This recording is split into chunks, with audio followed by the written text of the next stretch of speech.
శక్తి patrolling వాహనాల్లో లాంఛనంగా ప్రారంభం. ఎస్పీ కేవి మహేశ్వర రెడ్డి. ఆపదలలో ఉన్న మహిళలకు, పిల్లలకు భద్రత కోసం 6 పోలీస్ సిబ్బందితో 5 బృందాలు, ఒక్కొక్క బృందానికి ఎస్ఐ స్థాయి అధికారి పర్యవేక్షణ ఉంటుందని, ఆపదలో ఉన్నవారికి 10 నిమిషాల్లో రక్షణ కల్పించడమే శక్తి టీం ముఖ్య కర్తవ్యమని, శక్తి మహిళా పోలీస్ సిబ్బందితో చట్ట వ్యతిరేక కార్యకలాపాలకు అరికట్టేందుకు డ్రోన్ కెమెరాలు వినియోగం జరుగుతుందని ఎస్పీ కేవి మహేశ్వర్ రెడ్డి అన్నారు. శక్తి అనే పేరుతోటి ఒక app and Shakti teams women safety కోసం ఫామ్ చేయడం జరిగింది. దీనికి సంబంధించి రీసెంట్గా మనకి డీజీ సార్ కూడా ఇన్స్ట్రక్షన్స్ ఇవ్వడం జరిగింది. సో దాని ప్రకారం మనకి ఈరోజు శ్రీకాకుళం జిల్లాలో శక్తి టీమ్స్ అని చెప్పి ప్రతి పోలీస్ సబ్ డివిజన్కి ఒక శక్తి టీమ్, ఇది ఈచ్ టీంలో మనకి ఒక ఎస్ఐ ర్యాంక్ ఆఫీసర్ ఉంటారు. వాటితో పాటు 5 మంది స్టాఫ్ ఉంటారు, women staff plus male staff కలిపి ఉంటారు. టోటల్గా జిల్లా మొత్తం 4 టీమ్స్ తోటి ఇప్పుడు 5 టీమ్స్ తోటి ఇప్పుడు స్టార్ట్ చేస్తున్నాము. ఫర్దర్గా మనకు అవసరాన్ని బట్టి ఎక్కడ ప్రాబ్లమ్స్ ఎక్కువ వస్తున్నాయి, ఏ ఏరియాలో ఇష్యూస్ వస్తున్నాయనే దాన్ని బట్టి ఆ టీమ్స్ని పెంచడం కూడా జరుగుతుంది. బట్ స్టార్టింగ్లో ఇప్పుడు మనకి ఒక 5 టీములతోటి 5 శక్తి టీమ్స్ తోటి ఫామ్ చేయడం జరిగింది. ఇవి 3 పోలీస్ సబ్ డివిజన్స్లో 3 ఉంటాయి. Srikakulam sub division, Tekkali sub division, Kasibugga sub డివిజన్స్లో 3, అంటే మన శ్రీకాకుళం హెడ్ క్వార్టర్లో అడిషనల్గా 2 టీమ్స్ ఉంటాయి. సో ఓవరాల్గా మనకి 5 టీమ్స్ ఉంటాయి. ఈచ్ టీమ్ ఒక ఎస్ఐ ర్యాంక్ ఆఫీసర్ ఉంటారు, ఉమెన్ స్టాఫ్ ఉంటారు, మేల్ స్టాఫ్ ఉంటారు.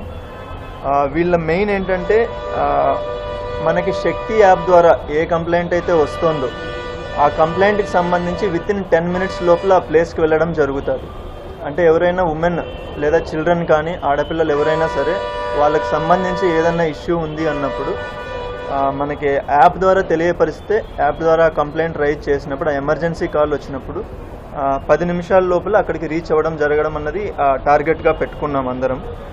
దీనికి సంబంధించి వీళ్ళకి కావాల్సిన బైక్స్ కావచ్చు, 4 వీలర్స్ కావచ్చు, అవన్నీ ఇప్పుడు ఇస్తున్నాము. అడిషనల్గా ఇంకా కొన్ని వెహికల్స్ కూడా పర్చేజ్ చేసి వాళ్ళకి ఇవ్వడం జరుగుతుంది. బట్ ఇమీడియట్గా ఇప్పుడు మనకి ఇక్కడ ఏవైతే ఉన్నాయో ఒక 15 వెహికల్స్ తోటి అవి ఇచ్చి స్టార్ట్ చేయడం జరుగుతుంది.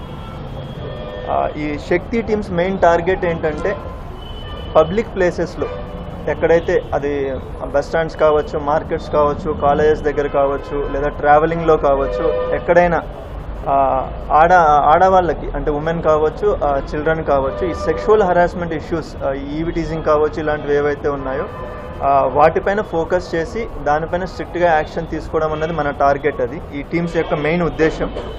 దీంతో పాటుగా సోషల్ మీడియాలో ఎక్కడైనా సరే ఆడవాళ్ళపైన ఏదైనా తప్పుగా వాళ్ళపైన కమెంట్ చేయడం కానీ, లేదా వాళ్ళ మార్పింగ్ ఫొటోస్, వీడియోస్ ఇలాంటివి పెట్టడం కానీ, ఇలాంటివి చేసినప్పుడు, లేదా ఫోన్ ద్వారా వాళ్ళని ఇబ్బంది పెట్టడం కానీ, హెరాస్ చేయడం కానీ జరిగినప్పుడు దానిపైన యాక్షన్ తీసుకోవడం అనేది ఈ టీమ్స్ ద్వారా స్పెసిఫిక్గా ఈ ఏరియా పైన ఫోకస్ చేస్తారు. దీంతో పాటుగా ఇందులో ఎవరైతే తప్పు చేస్తూ దొరుకుతున్నారో వాళ్ళని చట్ట ప్రకారం శిక్షించడం కావచ్చు, లేదా కౌన్సిలింగ్ ఇవ్వడం కావచ్చు, ఇవన్నీ కూడా చేయడం అనేది జరుగుతుంది. అండ్ అడిషనల్గా అవేర్నెస్ క్యాంపెయిన్స్ ఆల్రెడీ మనకి శ్రీకాకుళం జిల్లాలో సంకల్పం పేరు కింద ఏదైతే ఈ ఉమెన్ సేఫ్టీకి సంబంధించి కూడా చేస్తున్నామో అవన్నీ ఇప్పుడు మనం శక్తి దాని కింద తీసుకొని వచ్చి అడిషనల్గా మనకి ఇప్పుడు గవర్నమెంట్ డైరెక్షన్స్ ప్రకారం ఇంకా ఏ ఏరియాస్ అయితే ఫోకస్ చేయమని చెప్తున్నారు అవి కూడా యాడ్ చేసుకొని ఈ అవేర్నెస్ క్యాంపెయిన్స్ అనేది కాలేజెస్ కావచ్చు, స్కూల్స్ కావచ్చు, వీటన్నిటిలో చేయడం జరుగుతుంది. అండ్ అవేర్నెస్తో పాటుగా వీళ్ళకి సెల్ఫ్ డిఫెన్స్ క్లాసెస్ అన్ని కాలేజెస్లో, స్కూల్స్లో పిల్లలకి ఈ సెల్ఫ్ డిఫెన్స్ క్లాసెస్ అనేది ఈ టీమ్స్ ద్వారా చెప్పడం జరుగుతుంది. దీనికి సంబంధించి మనం పోలీస్ ఫోర్సే కాకుండా బయట ప్రైవేట్గా ఎవరైతే మనకి ఈ సెల్ఫ్ డిఫెన్స్ కోర్సెస్లో ఎవరికైతే అది అలవాటు ఉందో, ఎక్స్పర్టీస్ ఉందో వాళ్ళని పిలుచుకొని వచ్చి అన్ని స్కూల్స్లో, అన్ని కాలేజెస్లో పక్కా ఇది చేయడం అనేది జరుగుతుంది. అది ఆల్రెడీ 1-2 స్కూల్స్లో స్టార్ట్ చేస్తే మిగిలిన స్కూల్స్, కాలేజెస్లో కూడా అది చేయడం అనేది జరుగుతుంది. దీంతో పాటుగా మన రిక్వెస్ట్ ఏంటంటే మీడియా ద్వారా పబ్లిక్కి అందరికీ రిక్వెస్ట్ ఏంటంటే శక్తి యాప్ ఏదైతే ఉందో, మన ఆండ్రాయిడ్ ప్లే స్టోర్లో ఏదైతే యాప్ ఉందో అది దయచేసి అందరూ అది డౌన్లోడ్ చేసుకొని ఇన్స్టాల్ చేసుకోవాలి. ఇన్స్టాల్ చేసుకున్న తర్వాత మీ ఫోన్ నెంబర్ని అందులో ఎంటర్ చేసి మీ డీటెయిల్స్ని ఎంటర్ చేయాల్సి ఉంటుంది. అంటే మీరు ఏ పోలీస్ స్టేషన్ లిమిట్స్లో మీ ఇల్లు ఉంది, మీ ఫోన్ నెంబర్ ఏంటి, ఈ డీటెయిల్స్ ఎంటర్ చేసి రిజిస్ట్రేషన్ చేసుకోవాలి. అది ఒకసారి రిజిస్ట్రేషన్ చేసుకున్న తర్వాత మీకు అందులో ఆ శక్తి యాప్లో మనకి ఏ ఫీచర్స్ అయితే ఉన్నాయో అవి వాడుకోవచ్చు. చేసుకున్న తర్వాత ఇందులో మనకి హోమ్ పేజ్లో మనకి డైల్ 112 కాల్కి సంబంధించి ఉంటుంది, లేదంటే కంప్లైంట్ ఏదైనా రైజ్ చేయాలన్నా ఉంటుంది, లేదంటే మిస్సింగ్ చిల్డ్రన్కి సంబంధించి కంప్లైంట్ రైజ్ చేయడం కానీ, లేదంటే మన జిల్లాలో ఉన్న నైట్ షెల్టర్స్, అంటే మనం ఏ ఏరియాలో అయితే వెళ్తున్నామో ఆ ఏరియాలో చుట్టుపక్కల ఉన్న నైట్ షెల్టర్స్ ఏమున్నాయనే డీటెయిల్స్ కూడా ఉంటుంది. వీటితో పాటుగా మధ్యలో చూస్తే SOS అని ఒకటి ఉంటుంది. ఇది ఎమర్జెన్సీ కాల్ అనమాట. అంటే మనం దీని నుంచి కాల్ చేసినా లేదా ఫోన్ షేక్ చేసినా కూడా కాల్ అనేది మన కంట్రోల్ రూమ్కి వస్తుంది. సో దట్ ఏంటంటే అక్కడ ఎవరైతే ఆ డిస్ట్రెస్లో ఆ ప్రెషర్లో ఉన్నారో, వాళ్ళు ఏదైతే ఇబ్బంది ఎమర్జెన్సీలో ఉన్నారో వాళ్ళ దగ్గరికి రెస్పాండ్ అవ్వడం అనేది ఆటోమేటిక్గా జరుగుతుంది. ఇది కాకుండానే మనకి మన చుట్టుపక్కల ఉన్న ఏదైనా ఇల్లీగల్ యాక్టివిటీస్ సంబంధించి కంప్లైంట్స్ రైజ్ చేయొచ్చు, ఫ్యామిలీ కౌన్సిలింగ్ కోసం రిక్వెస్ట్ పెట్టుకోవచ్చు. అండ్ ఇందులో ఇంకోటి మేజర్ ఫీచర్ ఏంటంటే సేఫ్ ట్రావెల్. అంటే మనం ఒక ఆటోలోనో, ఒక బస్లోనో, ఒక క్యాబ్లోనో వెళ్తూ ఉన్నప్పుడు ఏ వెహికల్లో వెళ్తున్నామన్న ఇన్ఫర్మేషన్ని మన ఎమర్జెన్సీ కాంటాక్ట్స్, అంటే అది మన పర్సనల్ కాంటాక్ట్స్ కావచ్చు, లేదంటే మన ఎవరివైతే మనం ఎమర్జెన్సీ కాంటాక్ట్స్ 2 నెంబర్స్ ఇవ్వాల్సి ఉంటుంది. ఆ కాంటాక్ట్స్కి ఆటోమేటిక్గా అది ఇన్ఫర్మేషన్ షేర్ అవ్వడం అనేది జరుగుతుంది ఎప్పుడైతే మనకి ఇది సేఫ్ ట్రావెల్ ఆప్షన్ యూజ్ చేస్తామో.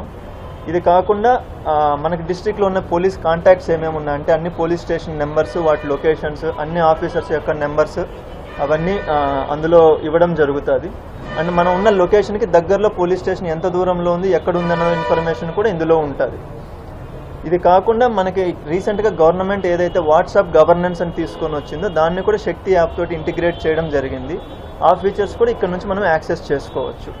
సో మన రిక్వెస్ట్ ఏంటంటే పబ్లిక్ అందరూ, ఆల్రెడీ పోలీస్ వాళ్ళు అందరూ యూజ్ చేస్తున్నారు, పబ్లిక్ అందరూ కూడా ఇది ఇన్స్టాల్ చేసుకోవాలి. ఇన్స్టాల్ చేసుకొని రిజిస్ట్రేషన్ చేసుకోవడం ఇంపార్టెంట్. జస్ట్ ఇన్స్టాల్ చేసుకుంటే మనకు అది సరిపోదు. మన ఫోన్ నెంబర్ అందులో పెట్టి మన డీటెయిల్స్ పెట్టి రిజిస్ట్రేషన్ చేసుకోవాల్సి ఉంటుంది. సో రిజిస్ట్రేషన్ చేసుకున్న తర్వాత మనకి ఎమర్జెన్సీ కాల్లో కానీ లేదా ఇప్పుడు చెప్పిన యాక్టివిటీస్లో ఎందులో అయినా కూడా మనం ఈ యాప్ని యూజ్ చేయడం అనేది జరుగుతుంది. దీంతో పాటుగా ఈ శక్తి యాప్, శక్తి టీమ్స్ తోటి కలిపి మనము ఆల్రెడీ ఏదైతే డ్రోన్ సర్వేలెన్స్ వాడుతున్నామో ఈ శ్రీకాకుళం జిల్లాకు సంబంధించి ఈ ఉమెన్ బీట్స్ ఏవైతే ఈ శక్తి టీమ్స్ బీట్స్కి ఏవైతే వెళ్తున్నాయో, అది కాలేజెస్ దగ్గర కావచ్చు, మార్కెట్ కావచ్చు, లేదంటే పబ్లిక్ ప్లేస్లు ఏ ప్లేస్లో అయినా బస్ స్టాండ్స్, రైల్వే స్టేషన్స్ ఇలాంటి వాటికి ఆటోమేటిక్గా వీళ్ళు డ్రోన్ కూడా క్యారీ చేయడం అనేది జరుగుతుంది అక్కడికి. సో ఇదే టీమ్స్ ఆ డ్రోన్స్ కూడా ఫ్లై చేయడం జరుగుతుంది. సో వాటికి కూడా మనం కొత్త డ్రోన్స్ అనేది పర్చేజ్ చేయడం జరుగుతుంది. సో ఇప్పుడున్న 3 డ్రోన్స్ కాకుండా ఇంకా కొత్తగా పర్చేజ్ చేస్తున్నాము. సో ఈ టీమ్స్ అన్నవి ఆటోమేటిక్గా డ్రోన్స్ని అక్కడ వాడతాయి. మఫ్టీలో ఉండి డ్రోన్స్ వాడడం, అక్కడ ఎవరైనా ఇబ్బంది పెడుతుంటే వాళ్ళని ఆటోమేటిక్గా రికార్డెడ్ ఎవిడెన్స్ తోటి వాళ్ళని పట్టుకోవడం అనేది జరుగుతుంది.